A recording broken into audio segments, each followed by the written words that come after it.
সবাই? আশা করছি সবাই অনেক ভালো আছে। আমি অনেক ভালো আছি। তো চলো তোমাদের সবার প্রিয় middle class Android husband part 4 শুরু করা যাক। এর কথা শুনে জাঙ্কুক তের দিকে চোখ রাঙা দিয়ে তাকাতে পুরোপুরি চুপ হয়ে যায়। জাঙ্কুক ইতিমধ্যে অফিসে পৌঁছে গেছে। জাঙ্কুক অফিসে এসে পৌঁছাতে আয়ু গিয়ে জাঙ্কুককে চাপটে জড়িয়ে ধরে আর বলতে থাকে, বেবি তুমি আমার কল কেন তুলছো না? আমি কতবার কল করেছি তোমাকে সকাল থেকে, তুমি কি একবার খেয়াল করেছো? ভালো লাগে না, তুমি আর আমাকে ভালোই বাসো না। কি করে বাসবে? তোমার তো এখন ঘরে নতুন বউ এসেছে, আমাকে কি আর ভালো লাগবে? আয়ু প্লিজ, এসব কি কথাবার্তা? এসব কথা আমার সহ্য হয় না। আর আমি শুধু তোমাকে ভালোবাসি। ওই মেয়েটা কি করলো কি না করলো আই ডোন্ট কেয়ার, আর ওকে আমি স্পর্শও করিনি। তাহলে তুমি আমাকে সন্দেহ কি করে করতে পারো? আর কল তোলেনি সকালে, আমি একটু ব্যস্ত ছিলাম আর কি। ব্যস্ত কোথায় ছিলে? বউয়ের সাথে নিশ্চয়ই। ওফ আয়ু, আমার কিন্তু এবার রাগ হচ্ছে, প্লিজ এসব বলো না। কেন আমার বউয়ের সাথে আমি এরকম করতে যাব? আমি শুধু তোমাকে ভালোবাসি, আর ওর কাছে আমি যাইনি, বিশ্বাস করো না তুমি আমাকে। করেছি তো বেবি। আচ্ছা আসো, তোমাকে বেবি ম্যানেজার খোঁজ করছিল, কিসের জন্য আমি জানি না। আরে আয়ু, তোমাকে বলে দিলাম তো আগের দিন যে আমাদের ইউএস এর সাথে একটা মিটিং আছে। ও হ্যাঁ, আমি তো ভুলেই গিয়েছিলাম। থ্যাংক ইউ বেবি মনে করিয়ে দেওয়ার জন্য। থাক, আর থ্যাংক ইউ জানাতে হবে না। তুমি গিয়ে তাহলে ফাইলগুলো রেডি করো, আমার কেবিনে বসে রেডি করো, আমার কোনো প্রবলেম হবে না। ও বেবি জাঙ্কুক, তুমি না বললেও আমি তোমার কেবিনে বসে এগুলো রেডি করতাম। তোমার যদি প্রবলেম না থাকে আমি তোমার কোলে বসেও করতে পারি। লাগবে না আয়ু, তুমি আমার কেবিনের চেয়ারে বসে করো, কোলে বসলে খারাপ দেখায়। ওকে সোনা, তুমি না বললেও আমি এমনিতে তোমার কোলে বসতাম না। সত্যি সবাই খারাপ বলতো, তাই না? সবাই খারাপ বলতো। তুমি তাড়াতাড়ি ফাইলগুলো রেডি করো, ওনারা এসে পড়েছেন। অফ জাঙ্কুক, কি আমি কি করে রেডি করব? তোমাকে দেখলেই আমার আর কোনো দিকে মন দিতে ইচ্ছা করে না, চোখও দিতে ইচ্ছা করে না। ধুর। তাছাড়া জাঙ্কুক, একটা কথা বলি, চলো না আমরা বিয়ে করে নিই। করবো তো বেবি, 6 মাস হয়ে যাক, 6 মাস পরে আমি তোমাকে বিয়ে করে নেব। জাঙ্কুকের সাথে ইউএসএ ডিলটা ফাইনাল হয়, কিন্তু তারা কন্ট্রাক্টে সাইন করবে বলেছে 5 মাস পর। কেননা তার আগে দেখে নিতে চায় যে কোম্পানির কাজগুলো কেমন। অবশ্য থাম্পেল জাঙ্কুকরা দেখিয়েছে ওদেরকে, কিন্তু তবুও ওদের মনে একটু সন্দেহ আছে কেমন হবে কিনা। সেজন্য তারা 5 মাস আগে দেখবে যে কেমন হয়, তারপরে ওরা কন্ট্রাক্টে সাইন করবে। জাঙ্কুক বাড়িতে চলে আসে, এসে দেখে তার বেডে হেলান দিয়ে বসে আছে। এই তুমি আমার বেডে আবার কেন উঠেছো? তোমার জন্য তো আমি বড় সোফা এনেছি, ওখানে যাও। তুমি আমার বেডে কি করছো? বারে, আপনার বেডে আমি থাকতে পারবো না, এটা তো আমারও ঘর। আর এই ঘরের মধ্যে আছি মানে ঘরের অর্ধেকটা আমার। যেমন বেড আমার, সোফার মানে বেডের অর্ধেক আমার, সোফার অর্ধেক আমার, ওয়ার্ড্রোবের অর্ধেক আমার, ইভেন আপনি অর্ধেক না, পুরোটাই আমার। শোনো, ফালতু কথা বন্ধ করো। আমি তোমাকে ভালোবাসি না, আমার আয়ু আছে, ঠিক আছে? সো আমার পিছনে আর ঘুরঘুর করবে না তুমি। এমনি তো তোমাকে আমি আর 6 মাস টলারেট করব। কেন 6 মাস কেন? ওখানে তো 1 বছর ছিল, মেবি 1 বছর ছিল তো কি হয়েছে? আমি তখন জানতাম না যে 6 মাস সংসার করতে হয়। আমি যতদূর জানি একটা ডিভোর্স পেপার বানাতে হলে অন্তত 1 বছর তার সাথে সংসার করতে হয়, বাট এখন দেখছি না ওটা ভুল, 6 মাস। সেজন্য আমি তোমাকে 6 মাস টলারেট করবো। আর ও আচ্ছা, এই ব্যাপার, আমার কোনো সমস্যা নেই। আপনি যেটা করবেন আমি আমি আমি ওটাতেই রাজি। শোনো, আমি 5 মাস পরে আয়ুকে বিয়ে করতে চলেছি। এক কথা বলে বারবার কেন কাটা খাই নুনে ছিটে দিচ্ছেন আপনি? যা করবেন করুন না। আপনি তো আগের দিনও বললেন যে আপনি আয়ুকে বিয়ে করবেন। ডিভোর্সের কথাটা প্লিজ বারবার বলবেন না। কেন, তোমার শুনতে ভালো লাগে না এই কথাটা? আমার তো ডিভোর্স এখনই হয়ে গেলে খুব ভালো হয়, আয়ুকে এখনই বিয়ে করে নিতে পারবো। Shut up. আর একটা কথা বলবেন না আপনি, আপনার সাথে আমার কোনো কথা নেই। বারবার এক কথা কেন বলেন আপনি? বললাম তো আমার কোনো প্রবলেম নেই এই ডিভোর্সটাতে, তাহলে বারবার কেন কেন বলছেন আপনি? হ্যাঁ, 6 মাসটা আগে হোক, তারপরে আপনি যেখানে সাইন করতে বলবেন আমি সেখানেই করে দেবো। সো এখন আর এই কথাটা বারবার বলবেন না প্লিজ, আমার খারাপ লাগে। ও, তোমারও খারাপ লাগে তাহলে? সরি, আমি জানতাম না। শুনুন, আপনার সাথে আমার কিছু কথা আছে।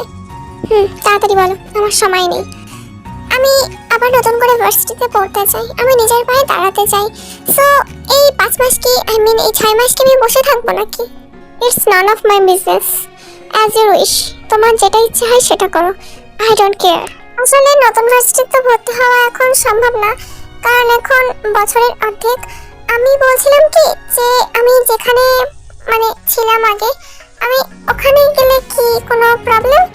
ওফ, বললাম না আই ডোন্ট কেয়ার, যেটা ইচ্ছা সেটা করো, আর বারবার আমাকে এভাবে জিজ্ঞাসা করবে না, যত সব।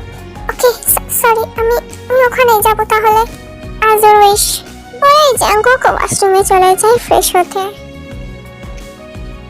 এভাবেই প্রায় 3-4 দিন কেটে যায়। কোনো একদিন মানে 4 দিন পরে জাঙ্কুকদের বাড়ির মেয়ে জাঙ্কুকের জন্য টিফিন নিয়ে যাচ্ছিল। জাঙ্কুক কিন্তু বাইরের খাবার খেতে পারে না, আগে থেকে বলে দিই। সেজন্য জাঙ্কুকের জন্য প্রতিদিনই বাড়ির মেয়ের বাড়ি থেকে রান্না বান্না করে জাঙ্কুকের জন্য তার অফিসে পৌঁছে দিয়ে আসে। এমন কোনো একদিন বাড়ির মেয়ে জাঙ্কুকের জন্য টিফিন নিয়ে বাইরে বার হতেই তেও তখন ইউনিভার্সিটির জন্য রেডি হয়ে বাড়ি থেকে বার হয়। তখনই তার মেয়ের সাথে দেখা হয়ে যায়। আন্টি আন্টি শুনুন, আপনি এটা জাঙ্কুকের মানে ওনার অফিসে যাচ্ছেন এটা দিতে, তাই তো? কেন, কি হয়েছে সোনা? আমি নিয়ে যাচ্ছি, আমার ভার্সিটি তো ওনার অফিসের সামনে দিয়ে যেতে হয়, তাই বলছিলাম আর কি, এটা আমাকে দিন, আমি দিয়ে দেব। আচ্ছা ধন্যবাদ আমার কাজটা কমিয়ে দেওয়ার জন্য। আরে না না ঠিক আছে, ধন্যবাদ দেওয়ার কিছু নেই, আমি চলে যাই, ঠিক আছে? আমার আবার দেরি হয়ে যাবে তাহলে। আচ্ছা আচ্ছা, তুমি সাবধানে যেও। ওকে। এই সচরাচর বিয়ের আগেও বাসে করে যেত, তার ব্যতিক্রম আজও হয়নি। আজকেও বাসে করে জাঙ্কুকের অফিসের উদ্দেশ্যে রওনা দেয়। অফিসের উদ্দেশ্যে না, তার ভার্সিটির উদ্দেশ্যে। ভার্সিটিটা কিন্তু জাঙ্কুকদের অফিসের সামনে দিয়ে যেতে হয়, বাট সেটা জানতো না। এই তো কিছুদিন আগে হলো কাজের মেয়েটাও সেই একই বাসে উঠেছিল। তখন তাকে টিফিন নিয়ে জাঙ্কুকের অফিসের সামনে নেমে যেতে দেখেছিল। বাড়িতে এসে জিজ্ঞাসা করতে মেয়েটাকে বলে দেয় যে ওটা জাঙ্কুকের অফিস এবং জাঙ্কুক কত নাম্বার ফ্লোরে থাকে এবং তার কেবিন কোনটা সেটাও বলেছিল দেখে। আমাদেরকে আরো একটা কথা বলা হয়নি আমাকে, আয়ও কিন্তু জাঙ্কুকের ফোনে তের ফটো দেখেছে। যদি বলো জাঙ্কুকের ফোনে তের ফটো কি করে আসলো, আসলে বিয়ের দিন তোলা কয়টা ফটো জাঙ্কুকের ফ্রেন্ডরা যেগুলো তুলেছিল সেগুলো জাঙ্কুকের ফোনে পাঠিয়ে দিয়েছিল ওরা ডকুমেন্টস করে। সেজন্যই জাঙ্কুকের ফোনে তের ফটো থাকাটা স্বাভাবিক, সেখান থেকে আয়ও তের ফটো দেখেছিল। চলো অনেক বকবক করে ফেলেছি, স্টোরিতে ব্যাক করা যাক। এই বাসে উঠে ভার্সিটির উদ্দেশ্যে রওনা দিয়ে দিয়েছে। হঠাৎ করে বাসটা থেমে যায় কারণ রাস্তায় অনেক জ্যাম। আশেপাশের দিকে তাকিয়ে দেখে জাঙ্কুক দাঁড়িয়ে আছে, তাও আবার একটা শপিং মলের সামনে। জাঙ্কুকের সাথে একটা মেয়েও আছে, হয়তো ওটা আয়ু। তো এটাই ভেবে নেয় সত্যি তো ওটা আয়ুই ছিল। আয়ু দু হাতের মধ্যে জাঙ্কুকের হাত নিয়ে দাঁড়িয়ে একে অপরের দিকে তাকিয়ে কথা বলছিল। হঠাৎ করে আয়ুর নজর যায় বাসের মধ্যে বসে থাকা তের দিকে। তখনই নিজের মাথাটা নিচু করে নেয়। আবারও আরে তাকাতেই আয়ু টুক করে জাঙ্কুকের ঠোঁটে একটা কিস করে দেয়। সেটা দেখতে পায়। অবশ্য আয়ু এটা থেকে দেখিয়ে করে, কিন্তু জাঙ্কুক এটার জন্য প্রস্তুত ছিল না। এটা জাঙ্কুক, এটা সত্যি কি জাঙ্কুক? আমি বিশ্বাস করতে পারছি না, এটা কি সত্যি জাঙ্কুক? আমার কি তাহলে আজ ওনার জন্য টিফিন নিয়ে আসা ভুল হয়ে গেছে? আমি কি বোকা, আমি কেন আসলাম ওনার জন্য টিফিন নিয়ে? তাই বলে উনি রাস্তার ধারে এসব কি করে বেড়াচ্ছেন? উনি তো আমাকে না বিয়ে করলেও পারতেন। আমি তো ওনাকে প্রথম দেখায় ভালোবেসে ফেলেছি। উনি এটা কি করে করতে পারলেন আমার সাথে? তুইও ভা কি বোকা, তুই এসব নিয়ে কেন ভাবছিস? যে ফার্স্ট নাইটেই বলে দেয় যে আমি অন্য কাউকে ভালোবাসি, আমি তোমার থেকে ডিভোর্স চাই, তার থেকে এটার থেকে বেশি আর কি আশা করা যায়? আসলে জাঙ্কুকরা শপিং করতে এসেছিল আয়ুর জন্য। আয়ু বায়না ধরেছিল বলে যে আয়ুর কয়টা ড্রেস লাগবে। এই আয়ু, তুমি এটা কি করলে এভাবে পাবলিক প্লেসে? আরে জাঙ্কুক চিল, আমরা কি আগে কখনো কিস করিনি? আয়ু তোমার মাথা ঠিক আছে? আমি তোমাকে আগে কখনোই কিস করিনি, মাইন্ড ইট, মনে করে দেখো। সরি, আমি তোমার সাথে কখনো কিস করিনি, তো আগে স্বপ্ন দেখেছি মেবি। কানবাকিরা কিছু বুঝছো? আয়ু কাকে কিস করছে? জাঙ্কুকের অফিসের সামনে বাস থেকে নেমে পড়ে আর জাঙ্কুকের কেবিনে গিয়ে তার খাবারটা রেখে আসে। তখন জাঙ্কুক অফিসে এসে পৌঁছায়নি। জাঙ্কুক অফিসে এসে পৌঁছানোর আগে সেখান থেকে বার হয়ে ভার্সিটির উদ্দেশ্যে চলে যায়। এভাবেই চলতে থাকছে জাঙ্কুকের জীবন। দেখতে দেখতে 5 মাস কেটেও যায়। ইউএসএ কোম্পানির ম্যানেজার জানিয়েছেন যে তারা এই ডিলটা ফাইনাল করতে মধ্যে তারা সিগনেচারটা করে দেবে। এদিন অনেক স্টাফকে তাদেরকে স্বাগত জানাতে হবে, কারণ ইউএস এর অনেকে এখানে থেকে যাবে। সেজন্য তারা একটা ম্যানেজমেন্ট পার্টি অ্যারেঞ্জ করে। অফিসের সবাই তো জানে যে জাঙ্কুক বিয়ে করেছে, সেজন্য সবাই জাঙ্কুকে রিকোয়েস্ট করে তার স্ত্রী মানে তেকেও যেন সেখানে নিয়ে আসা হয়। জাঙ্কুক থেকে একথা বলায় যে তাকে তার অফিসে যেতে হবে, তে তো ফার্স্টে নারাজ ছিল, কিন্তু জাঙ্কুকের জড়াজড়িতে থেকে যেতে রাজি হয়। আর শোনো, ওখানে কিন্তু এই চিপলেস শাড়ি পরে যাবে না, ঠিক আছে? আমি তোমার জন্য গাউন নিয়ে আসবো, তুমি ওটা পরে যাবে যতই হোক। আর 1 মাসের বউ তুমি আমার, তো তোমার সব দায়িত্ব তো আমারই, তাই না? আর ওখানকার সবাই বা কি বলবে আমি আমার স্ত্রীকে কতটা। থাক, আর কিছু বললাম না।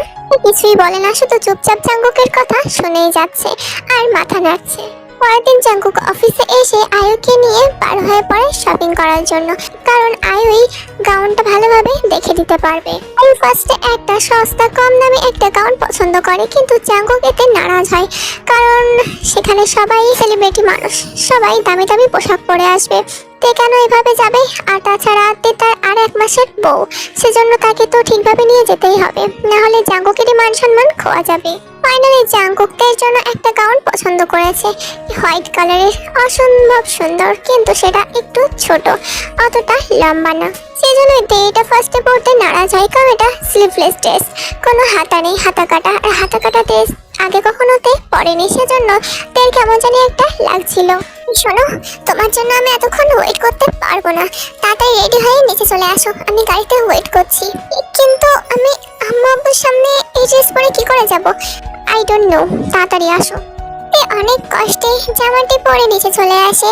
ভাগ্যিস তখন নিচে শুধু জিন ছিল, আরেন ছিল না। থেকে জিনকে জড়িয়ে ধরে আর বলে, আম্মু আমাকে কেমন লাগছে? দেখো না, আমি এটা পড়তে চাইনি, তোমার ছেলেটা জোর করে পরিয়েছে আমাকে, খুব সুন্দর লাগছে তেমা। আর তাতে কি হয়েছে, এখনকার এই জেনারেশনে তো মেয়েরা সবাই এই ড্রেসই পরে, তুই না হয় এগুলো প্র্যাকটিস করে রাখ।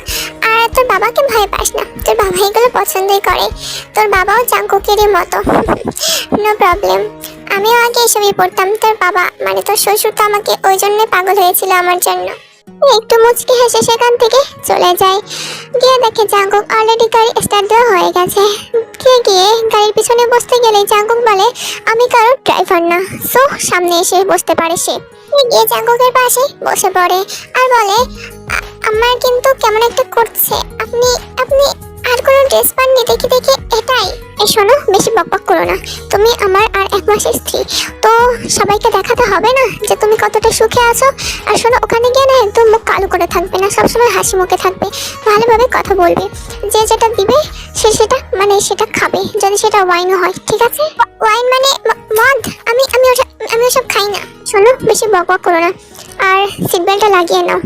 ফাইনালি জাঙ্কুকরা এসে থেমেছে তাদের অফিসের সামনে।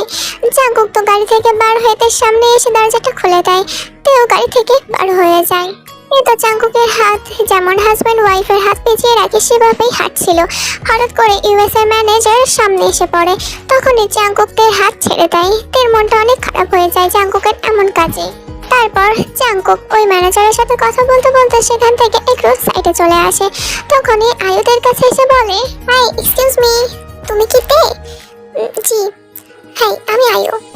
হাই, তোমার হাত খালি কেন? ওয়েটার তেদের কাছে আসতেই আয়ু ওয়েটারের কাছ থেকে একটা ওয়াইনের বোতল নিয়ে গ্লাস নিয়ে তের হাতে দিয়ে দেয়। তে জাঙ্কুকের দিকে তাকিয়ে দেখে জাঙ্কুক তাদের দিকে তাকিয়ে আছে।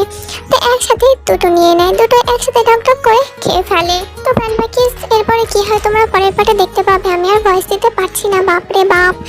এখন কয়টা বাজে? রাত 1:30 বাজে। এখন আমি ভয়েস দিচ্ছি, এডিট করে দেন, তারপরে ভিডিওটা আপলোড করে ঘুমাবো। Love you, tata, bye bye all everyone, tata tata tata. তোমাদের জন্য পিচ্ছি আদর।